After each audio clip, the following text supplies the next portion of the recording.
I was very, very overwhelmed when I heard I was even nominated for this award. And yes, Becky Wilson called me 6-7 months ago and said, I think you need to be nominated. Do you have some clients in Kansas City? Well, yeah, and I have clients in Missouri. But all my clients stepped up to the plate and they said, like Becky was saying, lots of things about me.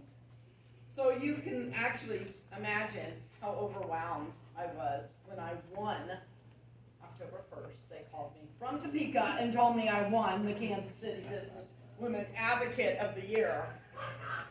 Okay, guys, I'm glad you're all sitting down because Sherry was speechless. Wednesday or Thursday, Kevin, I was pretty overwhelmed. I was shocked. I was in awe. I didn't even know what to do with it all. So first and foremost, I just want to thank God. Because God, I cannot be where I am today or anything without God. And I don't know what everybody else's view is, but I know that with my book coming out and I got an award, and I've told people before, I know God has me right where I need to be. And this pandemic, the last year and a half, has been overwhelming. So I don't know about you guys, but when March 2020 hit and the world shut down, I cried for 2 weeks. I didn't know what to do.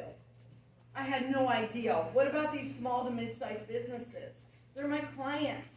And they're not just my clients, they're my friends, and they have families to support. I just didn't know what to do. So one day I was praying, and I was breathing, and I decided I was going to go help as many small to mid-sized businesses as I can. And I even went to 2 of my networking groups that were meeting on Zoom, and I told them. So I had the accountability, because I am Sherry Berger. If I say I'm going to do something, I'm going to follow through and do it, because my word means something. So I knew I had to go do this. And as I went, not everybody could you help. Do you know how heartbreaking that was to me? Some of these businesses wouldn't pivot. They didn't know to change. Or some of them were all like this. I was like, no, let's open our fists, guys. Let's give and take. Let's help the community. But not all of the people.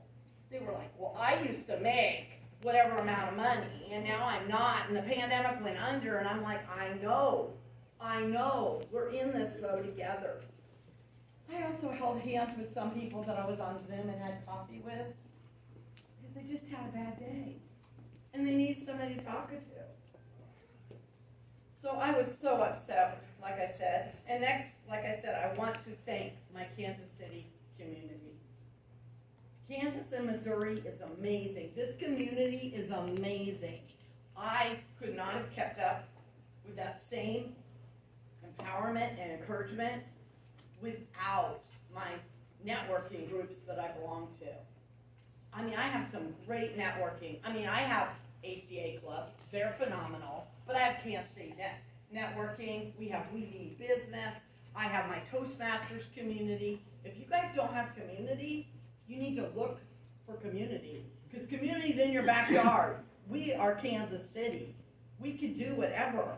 So all that empowering, encouraging from others kept me going on my mission to help as many people as I can.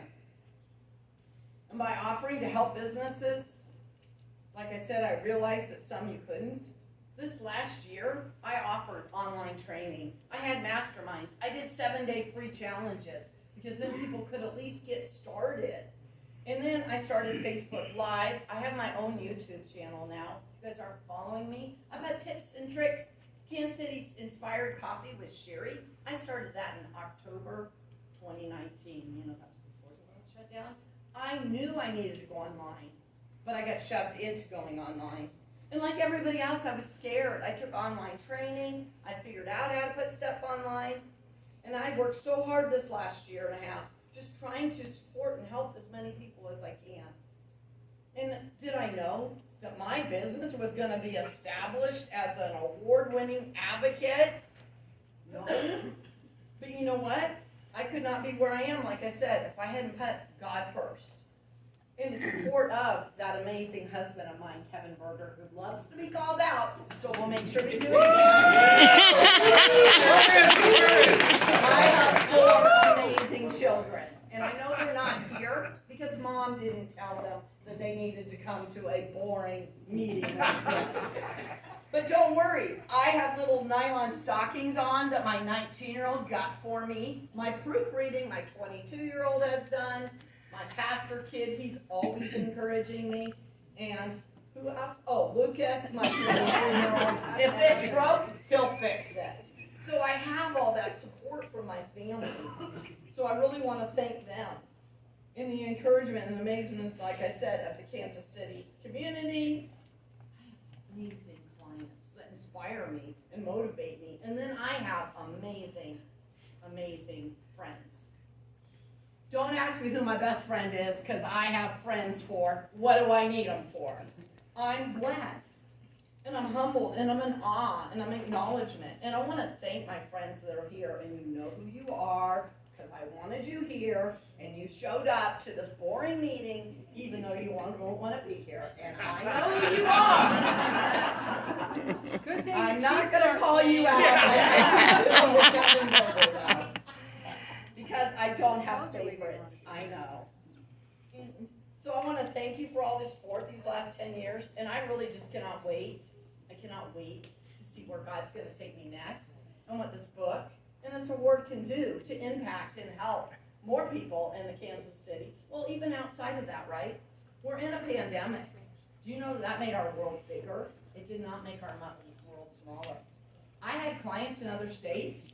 I have a lot more clients in other states. Oh yeah, Mrs. Indiana over there that literally drove in here just to be here today. Yep. But I want to thank you guys all. And I appreciate it. And we will go back to the one, the only, my favorite, David Whitner.